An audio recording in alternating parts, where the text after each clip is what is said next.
We heard them coming a long way off, the din of their approach rising slowly in volume as the night deepened.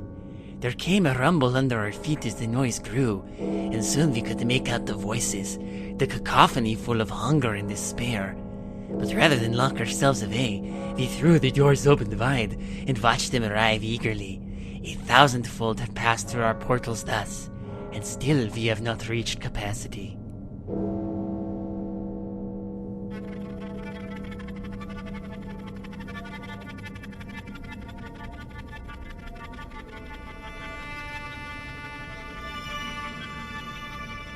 Welcome back, intrepid listeners.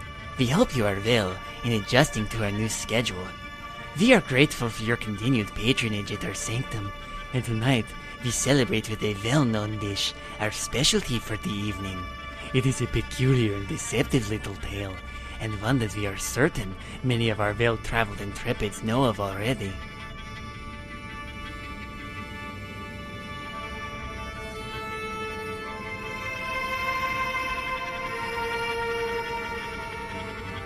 Memory is an unusual thing, sometimes seeming so foolproof, but oftentimes fickle and full of gaps and holes. Smaller moments from childhood may ring crystal clear, but the circumstances around them become hazier and indistinct with each recollection.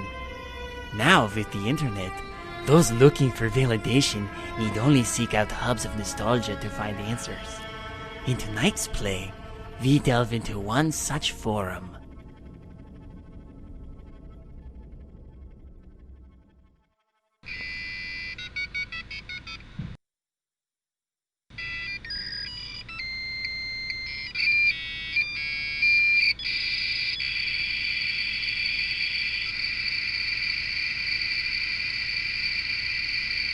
Nostalgia Forum, Television, Local. Skyshale 033. Subject, Candle Cove Local Kids Show. Does anyone remember this kids show? It was called Candle Cove, and I must have been 6 or 7. I never found reference to it anywhere, so I think it was on a local station around 1971 or 1972. I lived in Ironton at the time. I don't remember which station, but I do remember it was on at a weird time, like 4 p.m. Mike_Painter65. Seems really familiar to me. I grew up outside Ashland. I was 9 years old in 72. Candle Cove. Was it about pirates? I remember a pirate marionette at the mouth of a cave talking to a little girl. Skyshale 033. Yes! Okay, I'm not crazy. I remember Pirate Percy. I was always kind of scared of him. He looked like he was built from parts of other dolls, real low budget. His head was an old porcelain baby doll, looked like an antique that didn't belong on the body. I don't remember what station this was. I don't think it was WTSF though. Jaren_2005. Sorry to resurrect this old thread, but I know exactly what show you mean, Skyshale. I think Candle Cove ran for only a couple months in 71, not 72. It was Channel 58, whatever station that was. My mom would let me switch to it after the news. Let me see what I remember. It took place in Candle Cove, and it was about a little girl who imagined herself to be friends with pirates. The pirate ship was called the Laughing Stock, and Pirate Percy wasn't a very good pirate because he got scared too easily, and there was calliope music constantly playing. Don't remember the girl's name. Janice or Jade or something? I think it was Janice. Skyshale 033. Thank you, Jaren. Memories flooded back when you mentioned the Laughing Stock in Channel 58. I remember the bow of the ship was a wooden smiling face with the lower jaw submerged. It looked like it was swallowing the sea, and it had that awful Ed Wynn voice and laugh. I especially remember how jarring it was when they switched from the wooden plastic model to the foam puppet version of the head that talked. Mike_Painter65. I remember it now too. Remember this part, Skyshale? You have to go inside. Skyshale 033. Ugh, Mike, I got a chill reading it. Yes, I remember. That's what the ship always told Percy when there was a spooky place he had to go into, like a cave or dark room where the treasure was. And the camera would push in on Laughingstock's face with each pause. You have to go inside! With his two eyes askew and that flopping foam jaw and the fishing line that opened and closed it. Ugh, it just looks so cheap and awful.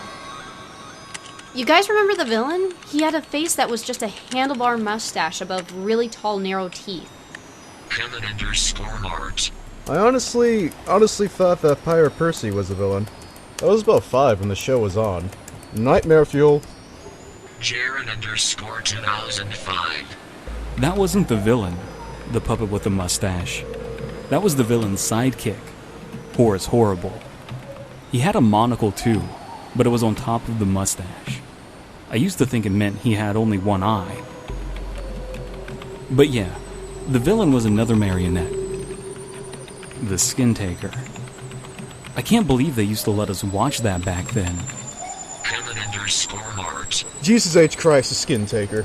What kind of a kid show were we watching? I seriously could not look at the screen when the Skin Taker showed up.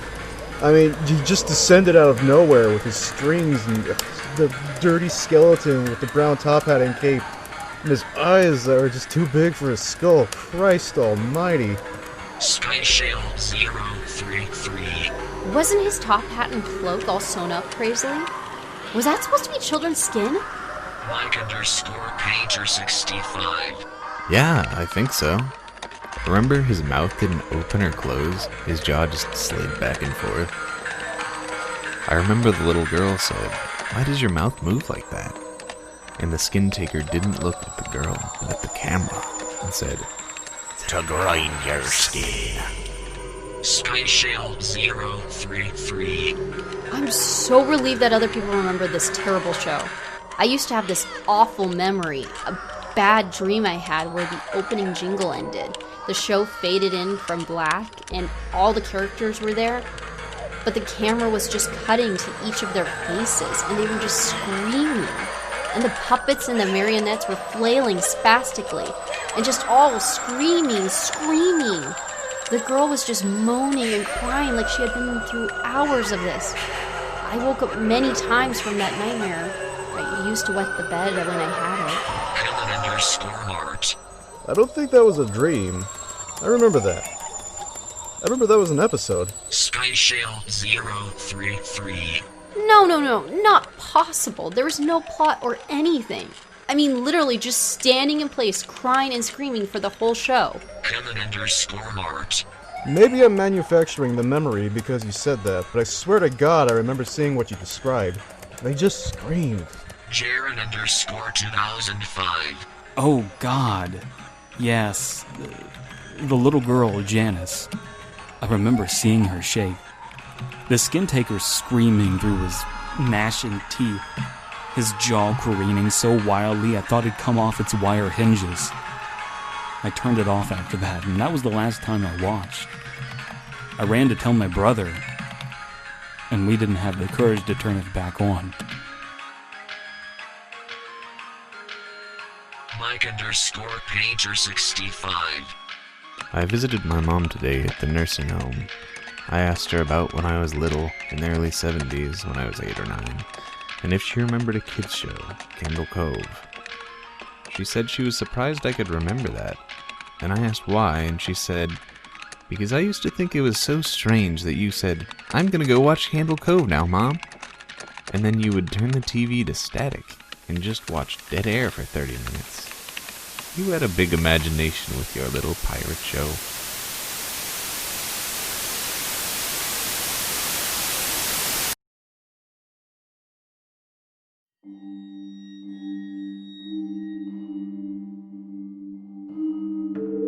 Scared yet, intrepid listeners? For many, nothing is more terrifying than realizing that something is wrong or tampered with about your memory. And like a tape played over and over again, recollections gradually become harder to grasp as time passes. Mull that over for a while, good friends. And until next we convene, pleasant dreams.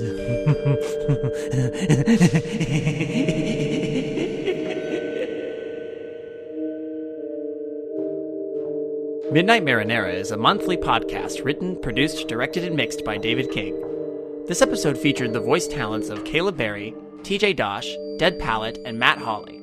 Candle Cove is an original short story written by Chris Straub. You can find this and other works of his at chainsawsuit.com. The music used in this episode was by Ben Hayward. Comments? Suggestions?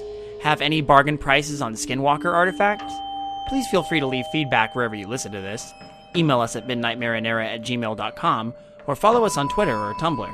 And hey, if you want to contribute a little something to the show and justify the time spent sitting in close proximity to an electronic device rather than going outside and playing, consider becoming a patron and supporting Midnight Marinara's Patreon page with a small monthly donation.